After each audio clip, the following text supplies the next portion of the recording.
everybody, and welcome. Episode 18 of the Dead Pixel podcast. We're mixing it up this week. It's going to be slightly different. For those that listened to last week's podcast, at the very end of that, I mentioned that we're going to do a series of up-and-coming shows based around left-wing parties or movements in the UK. Tonight, as I mentioned last week, we do have a special guest from the Green Party. We have a young lady called Vicky Duckworth, who's actually, quite good standing in the Green Party. I did ask the Green Party in general for somebody. I was expecting maybe, I don't know, someone that gives out leaflets at Tesco.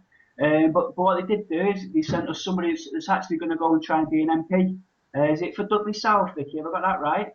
That's right. Hello, everybody. Hello, Mr. Brown. Yeah. Yep, Vicky, Dudley South. Now, just a little bit of background that I've done on you there, Vicky. Nothing too sinister, just to see who I'm speaking to. Well, you're a former primary school teacher. That's right, yeah. But I believe that your actual chosen message for Dudley is to do with housing. Is that right? Is that your main focus at the moment on housing in Dudley?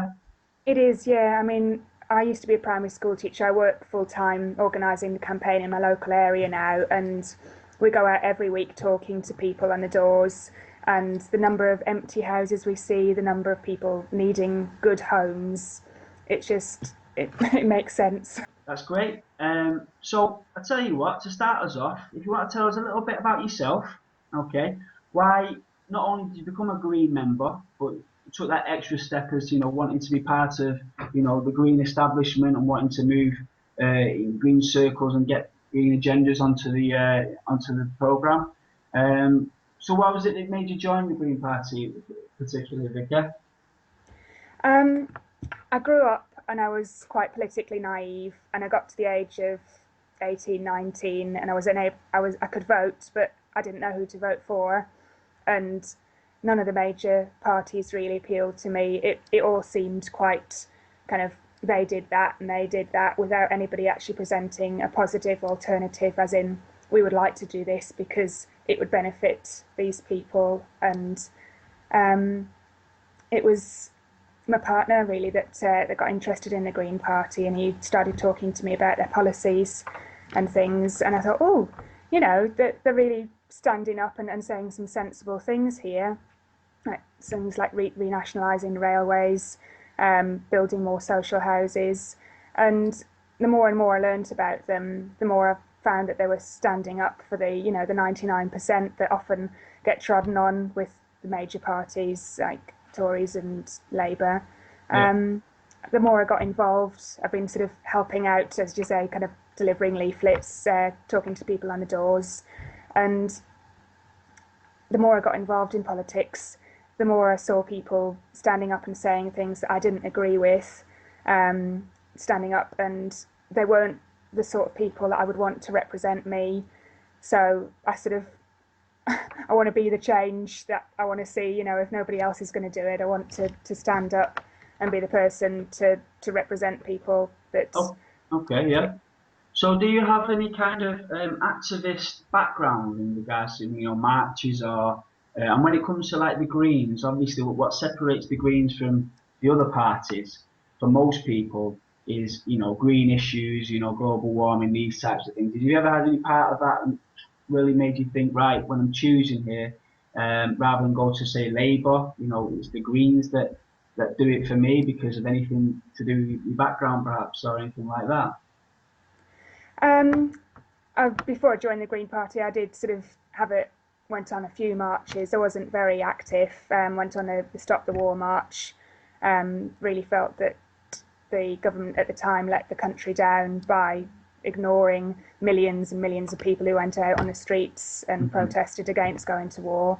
I have been interested in the environment. I like gardening and things like that, but that's not what really drew me to the Green Party. I think if it had only been a party about the environment, I wouldn't have been that interested, but it was really the social policies that drew me into the Green Party and standing up for the working class people and okay, speaking out for those without a voice. Yeah, now it's interesting you do say, standing up for the working class people. So when you're choosing who to go for and big establishment powers and that, Labour always seem to try and tie up the whole working class, side of things. Now, I don't know if that's to do with the fact they've not got much competition or they've not had a lot of competition when it comes to claiming to speak for the working class. You yourself have been in the Greens for about 7 years. Have you seen something in maybe the last, in the time that you've been with the Greens, that you've seen more and more working class people coming over to the Greens, which has made the Greens more confident in being able to say that they too now speak for the working class, which has always been a traditional saying of, say, like Labour? Have you seen more and more working class people coming to the Greens? I think the Greens have always had the policies sticking up for the 99%, but perhaps we haven't shouted them as loudly as we are now because at the moment the 99% are getting trodden on by the government, and I think we need to really, broadcast the sort of policies that we would like to see in government. I think a lot of people traditionally see Labour as a left-wing party, but I feel that Labour has left that and gone far more towards the centre, and I think there's now space for a proper left-wing party to stand up for people, and that's I feel the Greens. Okay. Now, one of my colleagues on the show is actually Mr. Orange, who he goes by. He actually can't make it tonight, but he did say to me if he could ask him just related to what you've just said. He wasn't sure if the Green Party actually saw themselves as a left wing party. Is that actual official party speech? That, the Green Party is a left wing party. Is that the way you view yourselves? We have got a whole load of left-wing policies. I see myself as a left-wing activist. Yeah. There's some people in the Green Party that see themselves more as environmental activists. There's a whole mix of people, and the thing with the Green Party is that our policies, you've got one member, one vote. They're not made by an executive of people at the top dictating to the rest of people what the policies are. Policies are formed at conferences that we have twice a year. Members propose policies, we talk about them, and members vote on them. If there's not enough members voting for them, then they're not passed. And if they are passed, if a lot of people agree with them, so it's actually kind of a lot more democratic, I feel, than other parties. And with the people that are coming into the party now, I think there is a lot more people with left-wing policies coming in. Yeah. And I think that policy will probably lean more towards the left because of that. Okay, well that's good to know. I didn't actually know that about the democratic process of how decisions are made in the Green Party. That's quite. I mean, that sounds very left wing to me anyway. So yeah. One thing that just struck me today, Natalie. Sorry, Natalie. Not a bad Vicky. name to confuse Vicky. with. Yeah, well, it's actually about Natalie. Yeah. When it was coming on the show and whatnot, I was thinking, but Natalie Bennett is the leader of the party. You've got the Caroline Lucas, who's probably the most famous of the Greens. She's the MP for Brighton Pavilion. And also yourself was put forward by the press office of the Greens to speak on shows like this. And I believe you're also speaking or being followed by Radio 4 on general election day. Is that correct? Well, we've heard that World at One will be coming to Dudley South as a focus and talking to all the candidates and inviting the leaders of each of the parties to come and talk to them. Yeah. Yeah, but it just struck me today, honestly. I mean, I know the Greens, I'm a political person, but it's only today when I'm having to sort of focus on you as a party that it seems to me a very woman-led party. Now, is that a conscious decision that, you've got Caroline Lucas, you've got Natalie Bennett? I actually don't know any prominent, I'm sure, I mean, I don't follow you in depth, so maybe there is a lot of prominent male people within the hierarchy of the Greens, but I don't know any personally. Do you know if is that a conscious decision based on years of, I don't know, like, masculine, is it getting away from this sort of masculine, patriarchal way of doing things, or is it totally just a coincidence? And it just I struck me think, today, and I don't know the answer to it. So do you actually know the answer to this? yeah, I mean, we're not completely women dominated, but there are sort of key men like we've got let's see, Darren Hall in Bristol West, and Rupert Reed in Norwich as well. But I think generally the people the sort of people that join the Green Party are the sort of people that want to stand up for equality, that want to see fairness. And it means, I mean, politics at the moment is so dominated by white, middle-aged men in suits and ties. And that is one of the reasons that I stood. I wanted to make a difference and make it more representative. And I mean, it's not only gender that we want to make it more representative with, it's ethnic minorities, it's different people from different backgrounds, with different experiences. We need to actually listen to a whole range of people in order to get the best policies to help everybody, as opposed to just serving a few that we represent. Yeah, I mean, it is quite refreshing that it is a party that seems to be women led. There's absolutely no issue there with me personally. I'm just wondering if there's a perception from other parties or from people of a certain male genders that are thinking this is kind of a woman activist party rather than I'm trying to say it in the politest possible way. Is it a man-hating kind of party? I personally don't feel that from what I've seen. But is there any kind of perception issues? I know traditionally there's been a perception issue with regards to only hippies vote green, and I really do hope that's coming to sort of an end in the last, like Yeah. you say, 5 to 10 years. But again, it's just something that I just never really noticed before. But have you ever felt, or within anything you've dealt with, it's been viewed as a gender issue, if that's kind of a woman's party, or has it just never ever come up? Just never I've, come up as far as you know.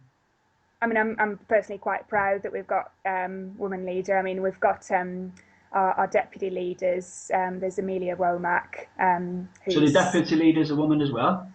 there's two deputy leaders. One of them is Amelia Womack, who's a young Green, and one of them Shara Ali, who's a ethnic minority and Muslim as well. So we are quite a kind of a diverse leadership team. I'd say the most diverse leadership team in the UK. And I've never personally had people saying to me, is it all women? I mean, I think there's different levels as well, and each of our local parties is very, very different. I mean, we've had a new party starting up in an area near us called Warsaw, and that's very women dominated. But my own local party in Dudley is quite sort of dominated by the there's far more men than women, and we're actually trying to increase the representation from women in my local party. So Right. it Okay. it's different all over the country. Yeah. I mean, obviously, I would hope that people are driven by policies more than anything else. I mean, Yeah, obviously, that's what I would hope. It's just like I say, it's just something that appeared to me today. It was like, wow, I've never really thought of that. And I just wondered if there's been any issues or anything said, sort of as a perception issue, but not as far as you know. Not as not as far. far as I know. No, Yeah, that's quite absolutely quite fine. proud Yeah. quite proud to have such a diverse leadership team. Yeah, yeah, no problem with that. Okay, going on to Natalie Bennett then. What Yeah, have you? I take it you've met Natalie Bennett. I have. Yes. Yeah, have you? From your perception, what is it that makes Natalie Bennett a leader that we can trust in regards to general elections coming up? We've got the Three Stooges there, and we've got Natalie Bennett, and Mr. Farage. What do you reckon is her qualities, her best qualities as being leader, not only not only the Green Party, but also potentially the country? I think she's somebody who listens well. I think she's somebody who thinks deeply about things. I think she's honest. She says what she thinks, and she's not afraid to say something because it's not what's used to being heard. Um, yeah, I mean, I think she's the fact that we're going to have the Green Party on the leaders' debates. I think it'll be a real refreshing change for people to see the sort of policies that she's able to put forward. And Yeah, also, she's not having, I mean, one of the things is the Green Party isn't funded by big business. We accept smaller donations, and as I said earlier, our policies formed by our members from all different walks of life, and that's what she represents. She doesn't make the policies, it's formed by a whole range of different people. yeah. Okay, that's good. Okay, we go on to the next question. This one it relates to sort of the qualities not only of Natalie but of the Green Party. Now, as we know, when parties do get in power, all the best will in the world, there's going to be certain policies that unfortunately are not made for one reason or other, economic changes that nobody, understood at the time or whatever.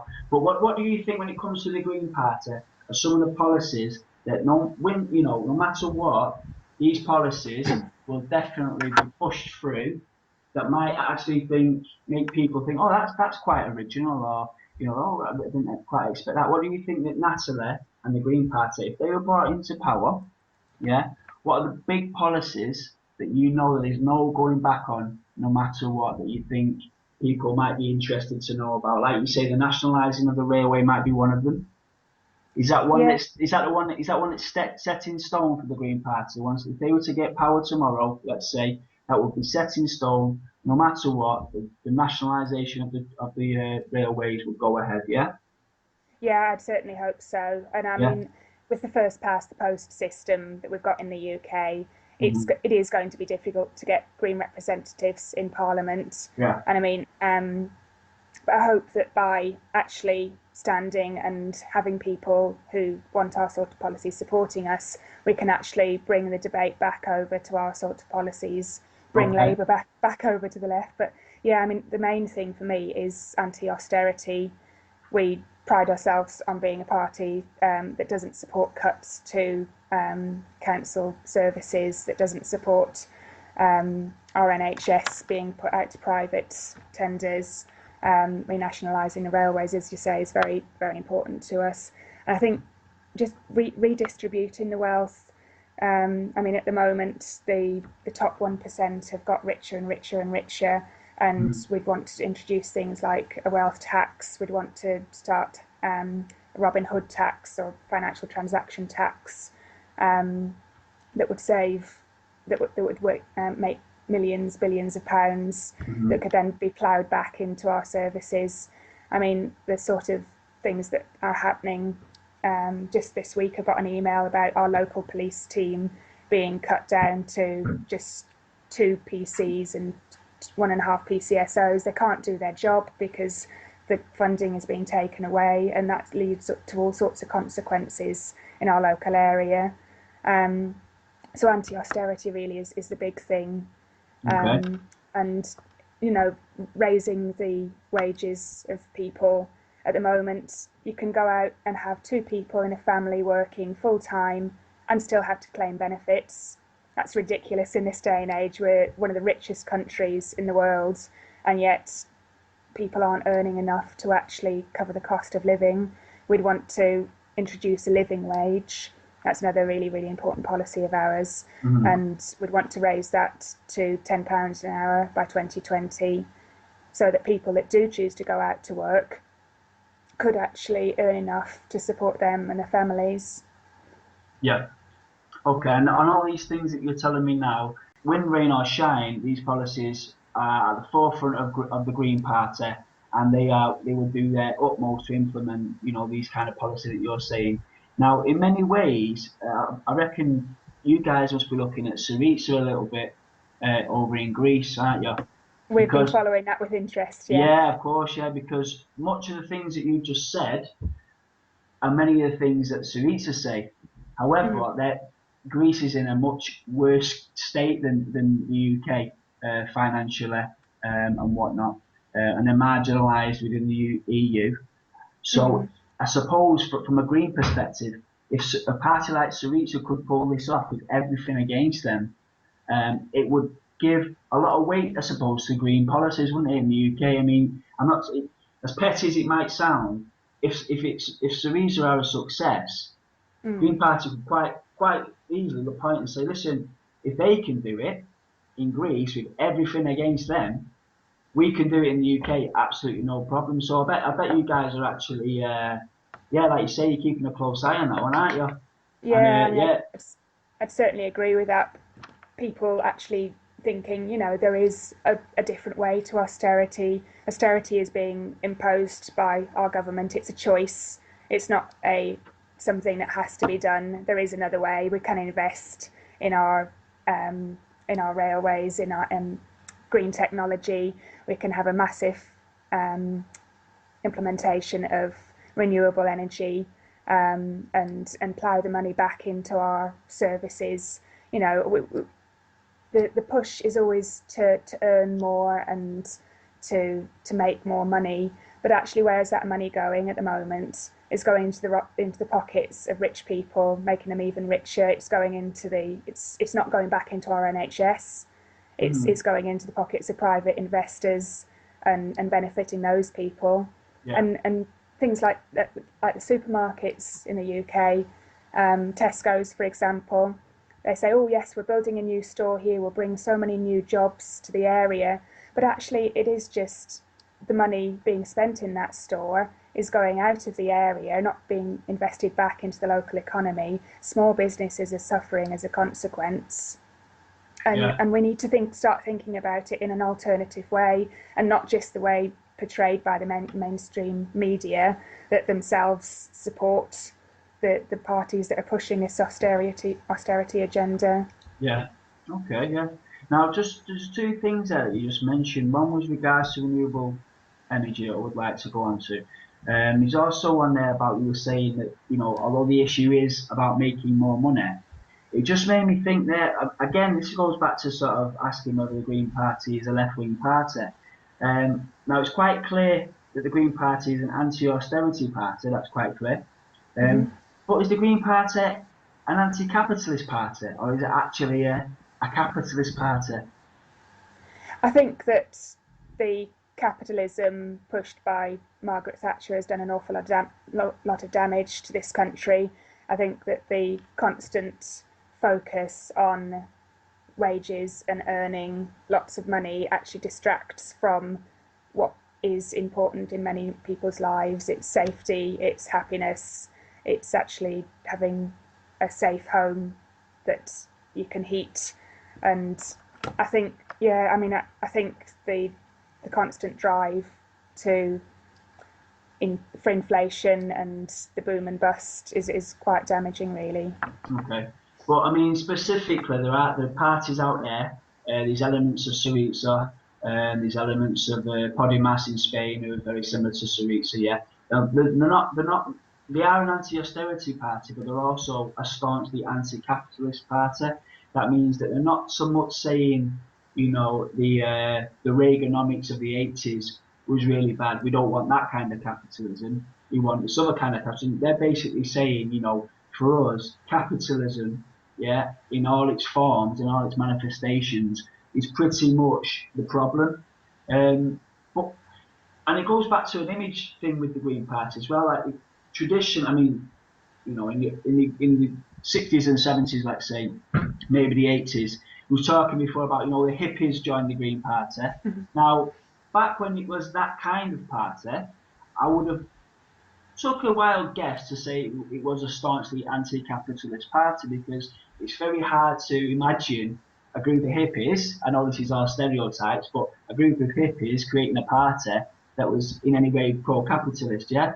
So obviously there's been a sort of an image, whether it's been manufactured or whether it's just natural, with all the different elements that come into the party, like you say, everyone's got one vote and policies are made on what people join. But are you saying that the Green Party is actually a capitalist party? It's not saying we're an anti-capitalist party. We are a capitalist party, but it's more like a Labour type. What do we call it? What's the word? Where it's like a structured capitalism, but it's never allowed to get out of control. Is it that kind of capitalism? But it is specifically a capitalist party. I wouldn't say that. I mean, one of the things that we push towards is more of a circular economy, as in money being used to benefit society, and being kind of ploughed back in. I mean, there's this constant push for growth at the moment, and really, does growth benefit people, or does improved services, does improved housing benefit people? Well, the thing is, I mean, there's that paradox within capitalism, that capitalism foresees exponential growth, i.e., growth will occur year on year as long as you know what you're doing. But obviously, in a world with finite resources, that is actually a fallacy, because you can't have exponential growth on a planet that's got finite resources. So that kind of paradox there is the Green Party the type of party to say, yes, we are a capitalist party, but people need to wake up and realise if we don't grow, if our GDP doesn't grow, but our people benefit in certain ways, social ways, but we're not actually chasing the growth of the GDP, is the Green Party brave enough to be that kind of party to say, we're not interested in growth as in a profit for the country, we're more interested in using the resources we've got.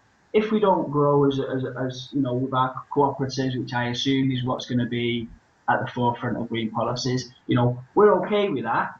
Are they brave enough to sell that kind of dream to the UK public, who, let's face it, since 70s and 80s, we're kind of drip fed the idea that if a country's GDP doesn't grow year in, year out, then there's something wrong with that country, and whoever's running it needs to do one. Is the Green Party brave enough to take that sort of line? Because I mean, I haven't heard that from the Greens, but I assume it's not growth at any expense, is it, with the Green Party? no, I mean, I'd say right now that we aren't interested in growth at the cost of our planet, at the cost of the quality of life of people who live on the planet. We're more concerned about people and actually having a sustainable world that we can carry on, and generations ahead of us can carry on living in with a good quality of life. Yeah. I mean, that is a brave message, though, to say that. I mean, I don't think it's actually been touched or even mentioned, and maybe that's a sensible thing to maybe not mention it. But Yeah, I mean, all the other parties, I mean, what they will say economically, you vote for us, and this UK will grow. You know, our GDP will grow, and that's at the forefront of what they're saying.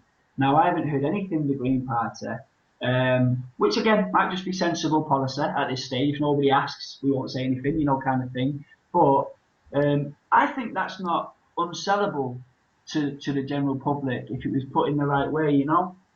If it was yeah, saying growth isn't the be all and end all of things, guys, and things are getting kind of desperate in the old natural resources type areas. So maybe that's something that might even come up on the debates with Natalie.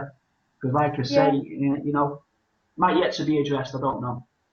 yeah. I mean, I'd ask who does the growth benefit? Is it the ordinary person in my street, or is it the person that lives in the mansion out in the country and has their 14 other homes at various places around the country? And I mean, growth can be achieved by buying something and selling on for more. It might be shares in a company. It does it actually mean anything to the 99% of people Yeah, that live in this country? I'm not sure it does.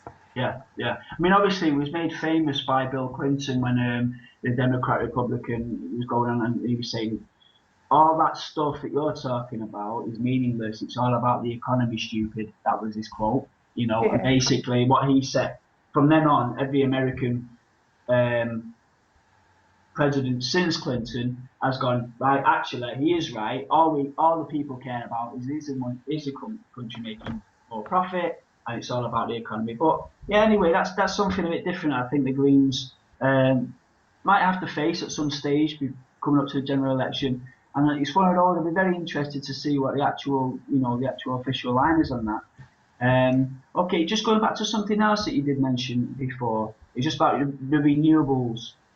oh yeah, Yeah. Now, obviously, this is a big thing, especially for the Green Party. I assume it's all about renewables. I hope it is anyway.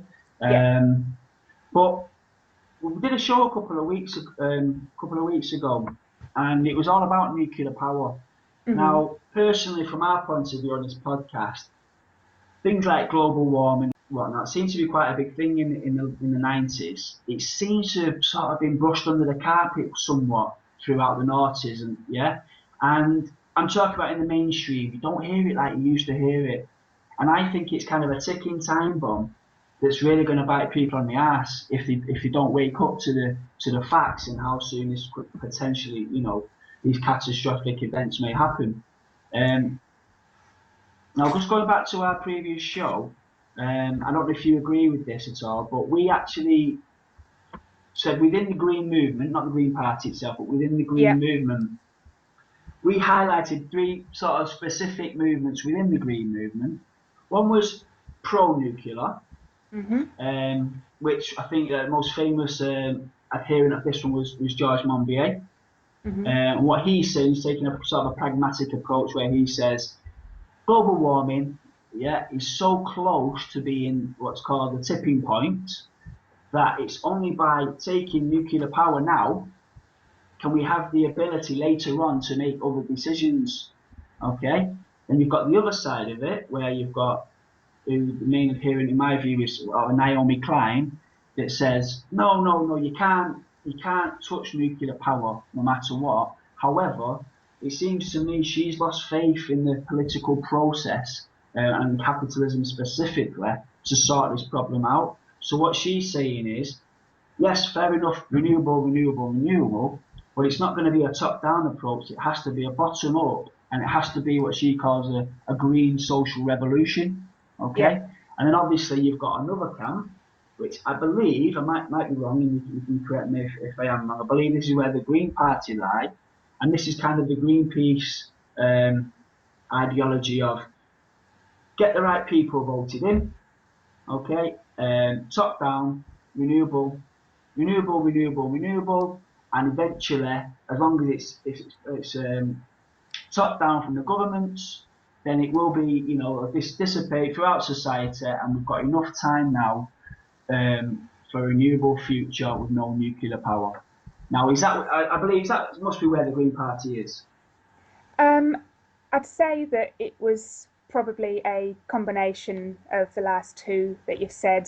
I mean, going back to what you said previously about the green agenda being kind of swept under the carpet. I mean, Cameron got in on one of the things he said, the greenest government ever.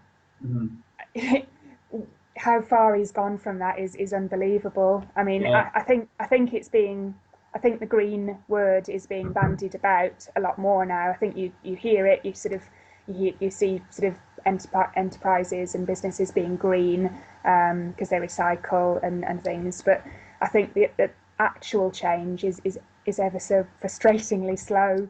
I mean, you're saying the difference between a top-down and a bottom-up social revolution. I think that the Green Party believe that getting people elected and in positions where we can implement more renewable power in the country is certainly one of our goals, but also we want to see a whole load of people from the bottom up, social revolution in renewable energy, local cooperatives owning their own renewable energy sources, solar power, wind power. We want to see individuals getting solar panels on the roofs. We'd really like to, in elected positions, have the power to incentivise and make it easier for people to, have their own community power production, have schools having their own solar panels on their roofs and making their own energy production, and it benefiting the school as well as the planet. Yeah, I think the issue here is even though you've got George Monbiot, you've got Naomi Klein, you've got say Greenpeace. Under normal circumstances, these three people will be singing off the same hymn sheet. Yeah, these are not enemies. Yeah. These are not enemies. These are all within the Green movement. Now, I think the main issue with these arguments is it's this idea of how much time you have.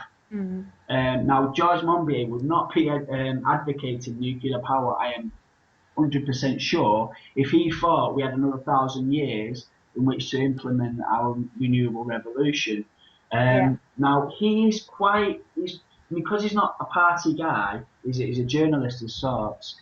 All he does when he picks a topic to study and whatnot, he doesn't get bogged down with having to do policies here, policies there. He's solely interested in the science and going to these places and interviewing people. So he's almost 100% committed with his time for this kind of policy. And it strikes me that for him to take this step and to say, if we don't go nuclear today, it's going to be very, very, very difficult to have any kind of future in order for a renewable type thing. Yeah, And also as well with my own client, I don't know if you've read her latest book, which is called This Changes Everything. No, Doesn't I haven't matter. read it, I'm afraid. Yeah, it's okay. It doesn't matter if you haven't. But there's a really good example here of why she believes getting the right party into power might not be the answer. And what it is she's from Canada, and the Canadian government so many years ago they decided to put a lot of investment into solar panels and producing solar panels, and they give tax breaks to these companies all in Ontario.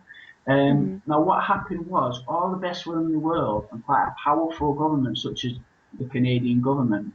What actually happened was because Canada was signed up to global free trade agreements that predated any government that came into Canada. Yeah, it's like an ideology of free trade.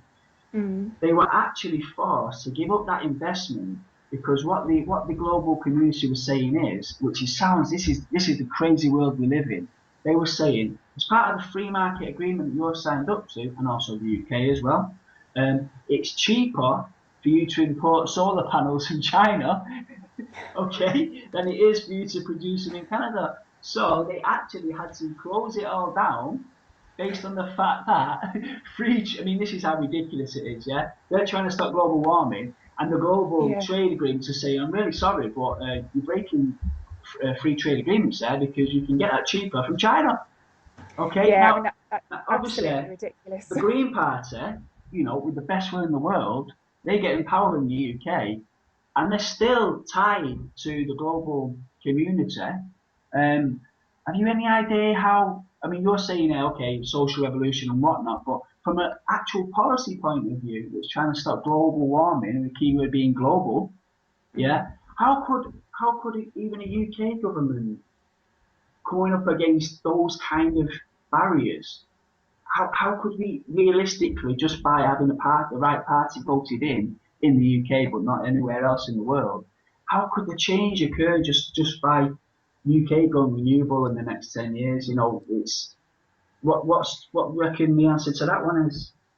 Yeah, I mean, I think these trade agreements are terrible for climate change as well as a whole load of other reasons. I mean, the TTIP agreement that's trying to be pushed in at the moment is a real danger. Yeah.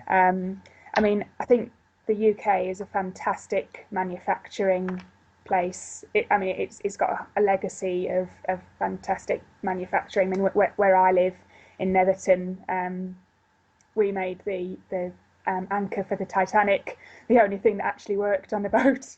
Um, so, I mean, I think actually investing a massive amount in creation of these things, turbines, solar panels, it'd be fantastic. But I think also that's one of the reasons that we're really keen to actually stay in Europe.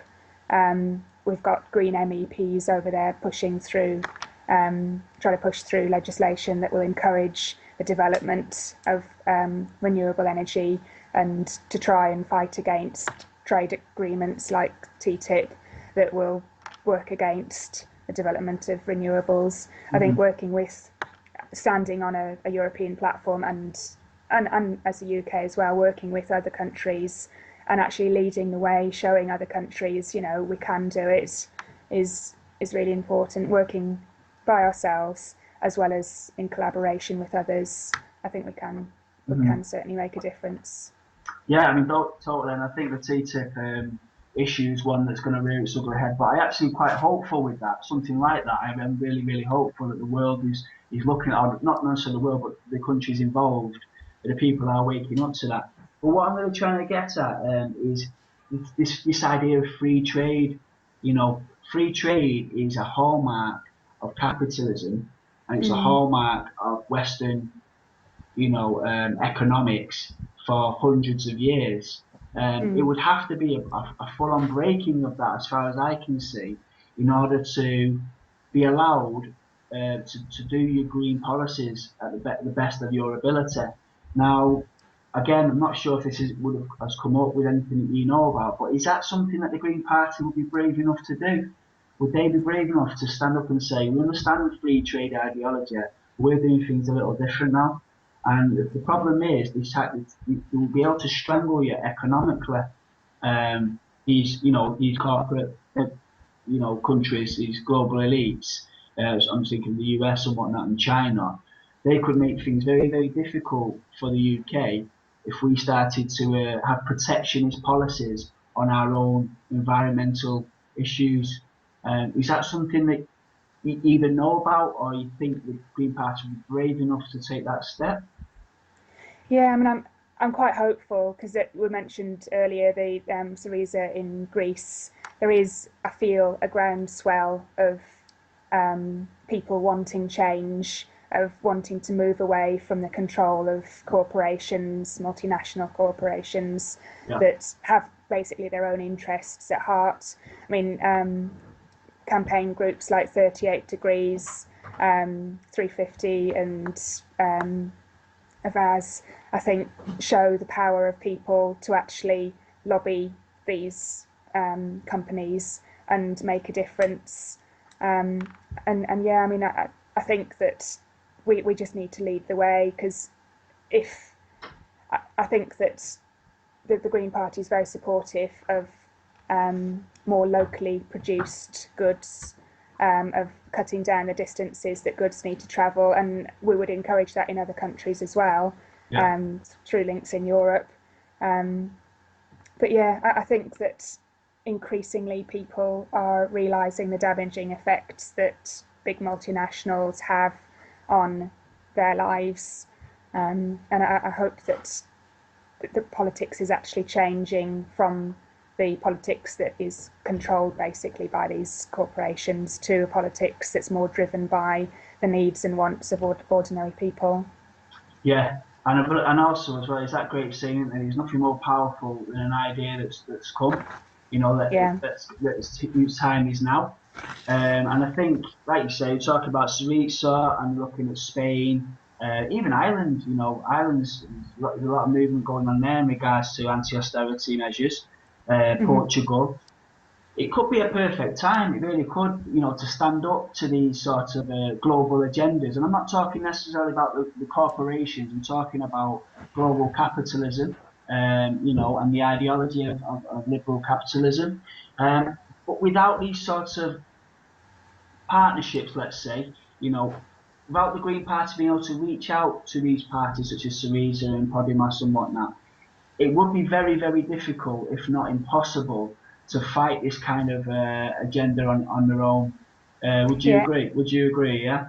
I think we do need to work together. I mean, one of the parties that is in the left wing coalition with Syriza is part of the European Green Party. Okay. And I think as well, another point I'd like to make is I think that the austerity agenda imposed by our government is working against this uprising. I think that when ordinary people are actually worried about keeping their homes warm, about buying enough food for their children at the end of the week, then they tend not to look beyond, not have the time or the focus to look beyond that to the bigger issues that are further down the line. So I think that there's something to be said for the austerity agenda being a method of control, basically. Okay. No, I totally agree. I did actually put it out to the listeners of the podcast if anybody did have a question, to give to you. So we had hundreds of thousands of entries. Wow. um, we had one, so Yeah. I'm gonna say it. No, it's actually a very good question. It's from a guy, John Manson, Yeah. and he said, and it's quite an interesting question. Let's see what you think.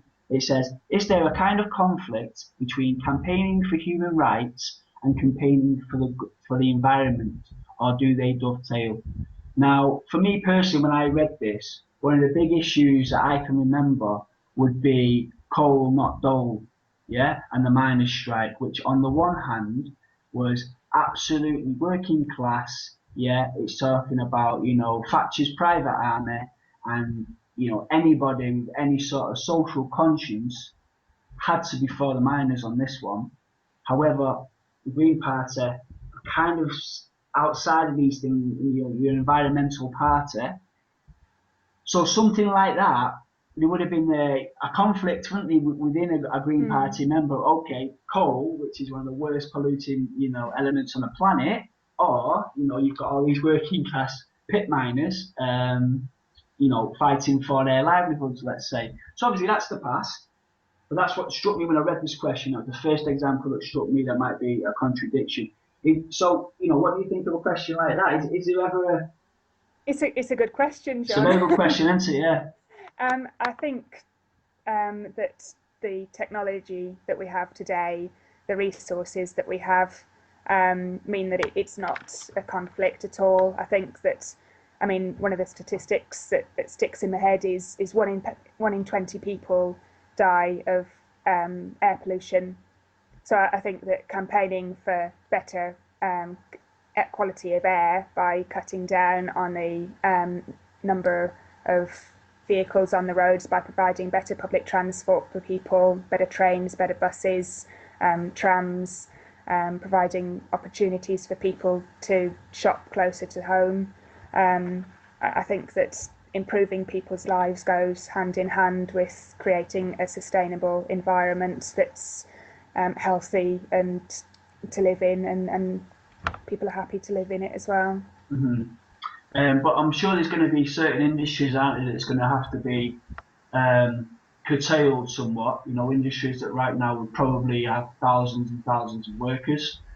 Thinking of like oil, and thinking of it's not oil, but gas. I think These ways types of ways of things. working need to change. Yeah.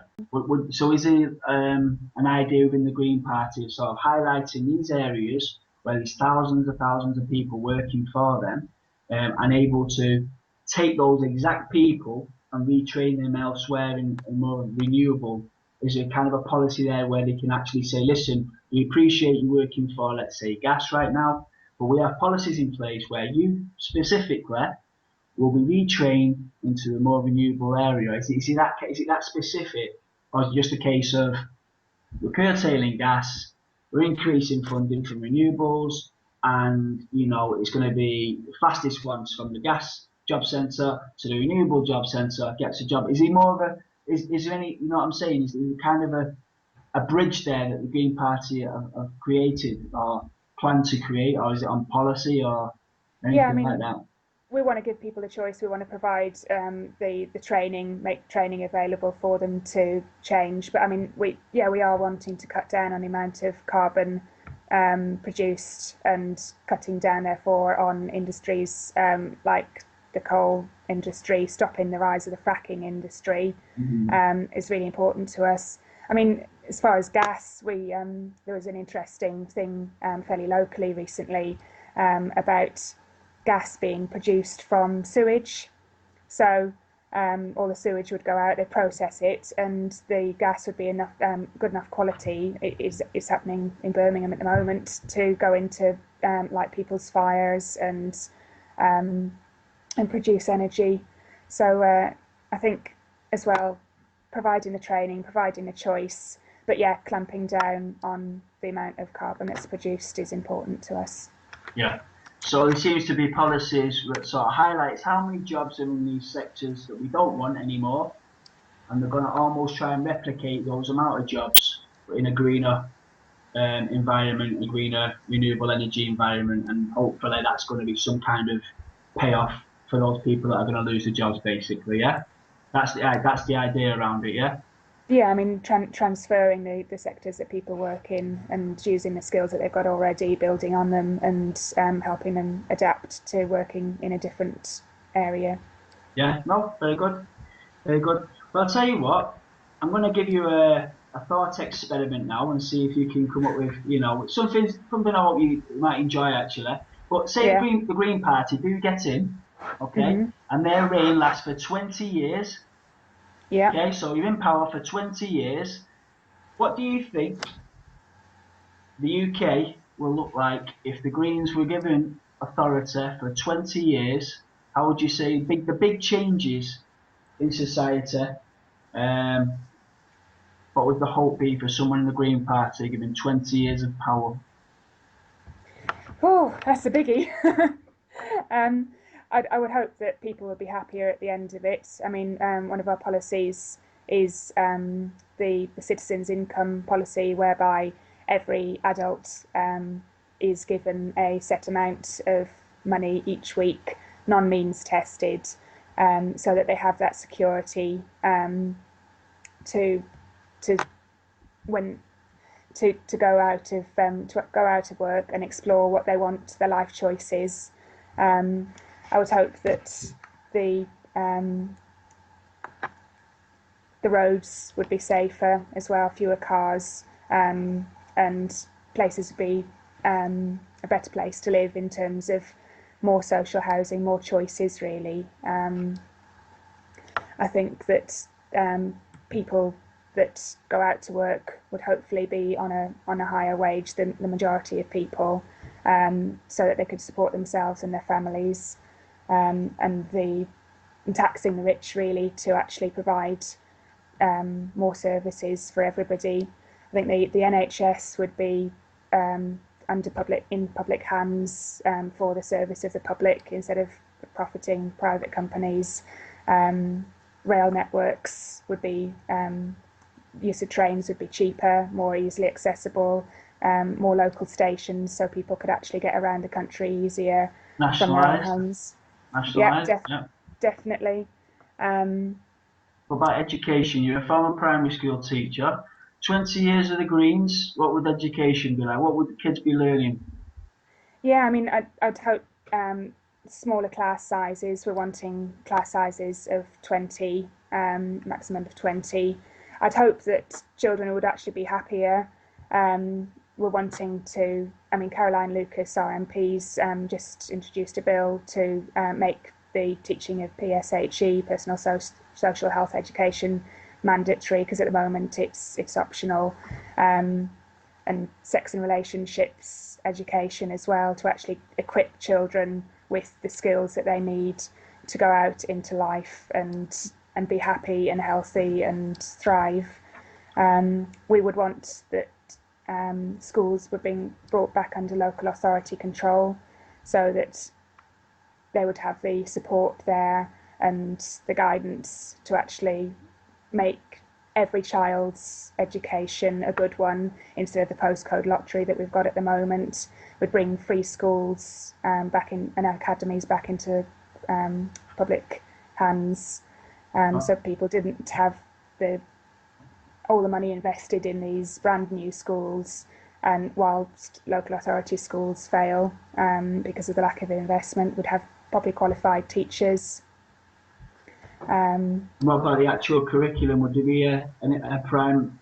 Would there be highlighting on environmental issues? Would the curriculum change somewhat? Does the Green Party feel that there is issues that are not even taught at school that should become I predominant think subjects? there's an overemphasis at the moment on numeracy, literacy, and actually teaching children to the test as well, teaching them how to answer test questions instead of actually teaching them concepts and skills that they will need later in life. I mean, one of the things that we want to do is abolish Ofsted and instead have local authorities monitoring and supporting schools working together to improve children's education, and actually listening to teachers, because teachers have the knowledge of going in there every day and seeing how children react to different ways of teaching, seeing the needs of children in their local area. And instead of having top-down policies dictated to schools, you've got to teach this, you've got to teach this, listening to teachers, so because they know how children react and how best to allow them to learn. Mm-hmm. What about the big industries in the UK? I mean, obviously you got renewables, but what about industries such as manufacturing? What would we be manufacturing under a Green Party in 20 years' time? What's the dream?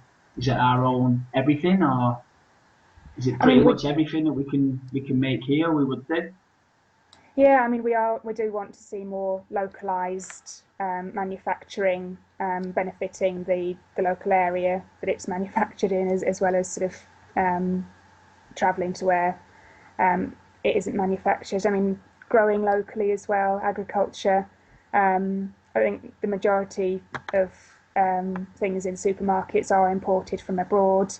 I think smaller scale manufacturing and growing would really benefit, because it would be grown locally to where people are, and the money would go back into the local economy and benefit people living in that area. Yeah. Okay, so yeah, it's kind of a localized, organic, um, anything that you don't have to import, I assume we wouldn't import. Yeah. Yeah.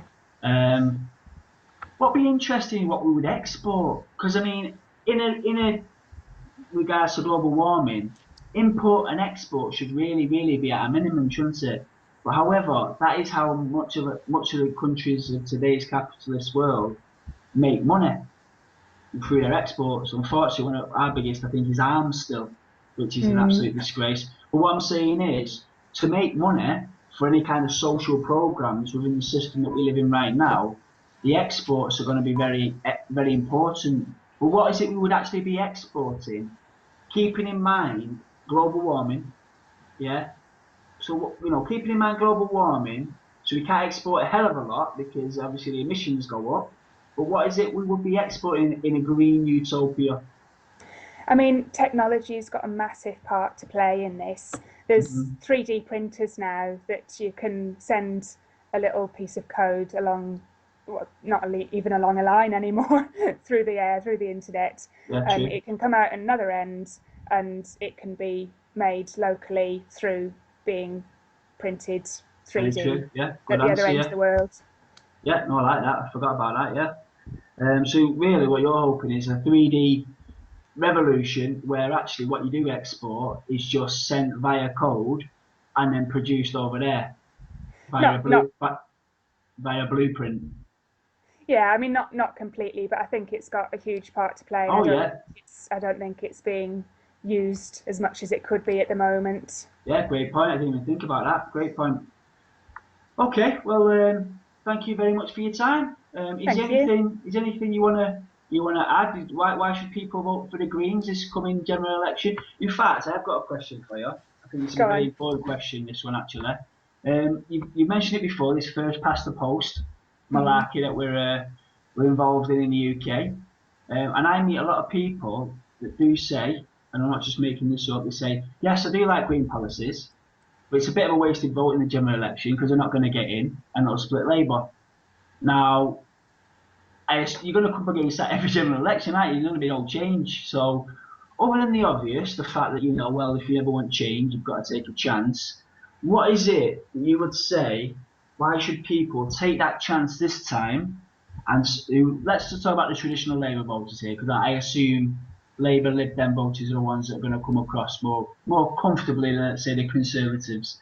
So let's talk about Labour supporters that are thinking, we want the Tories out, we want the condemns out. Yeah, I'm not going to split the Labour vote to go for the Greens, and then the Tories coming by the back door. So why should people take this chance and vote Greens, even though it might not seem the most safe choice for a general election? Go on. Good question. Thanks. The We're talking about years and years and years of people saying, I don't want the Tories, so I'm going to vote Labour. I don't want Labour, so I'm going to vote Tories. They're voting for what they don't want. And where's that ended up? Where's that ended us up? I would say vote for what you do want, because if you don't vote for what you do want, you're never going to get it. And I think I'd advise people as well to go on to the Vote for Policies website. It's a really good website. It's independent, and it actually you put in your what you think on different areas, the economy, NHS, education, and it matches your views to each of the party's policies, and it shows you at the end which ones you're most closely aligned to. I think with Labour voters, I would say a lot of people that would feel that Labour has left them. I think we're having people coming over from Labour to the Green Party as activists, saying the Labour Party no longer represents what I believe in. And despite us being a smaller party and having the first past the post system, we are pulling the conversation over to the left. I mean, David Cameron a couple of months ago mentioned the living wage, and that's one of our policies. If our policies get taken up by the parties that are in power, that'd be great. And I think that the more people who vote for us, the more the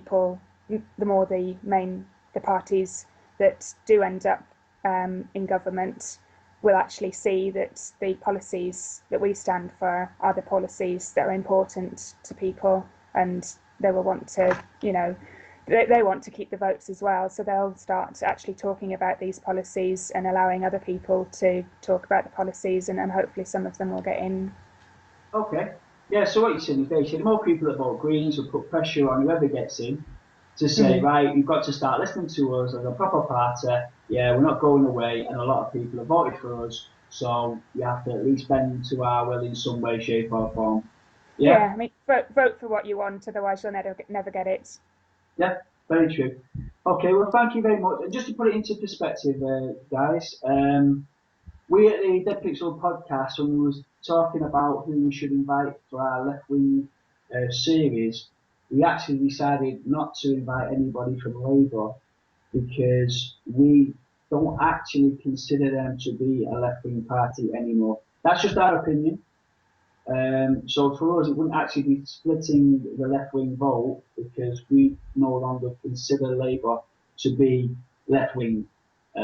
Just putting it out there.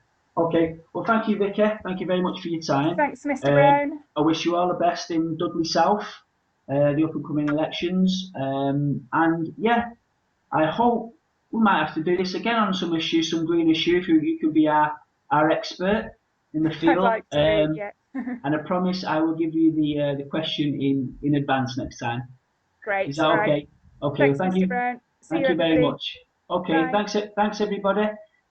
Next week, just to let you guys know, I've got somebody coming in from the Respect Party. So the Respect Party is our next show in 2 weeks. So if anybody's got any questions with regards to Respect, please send them to us. If you're John Mansell, don't bother because we've already had your question. You can't hog the show every week, mate. So, okay, guys, thank you very much, and we'll see you next time. Bye bye.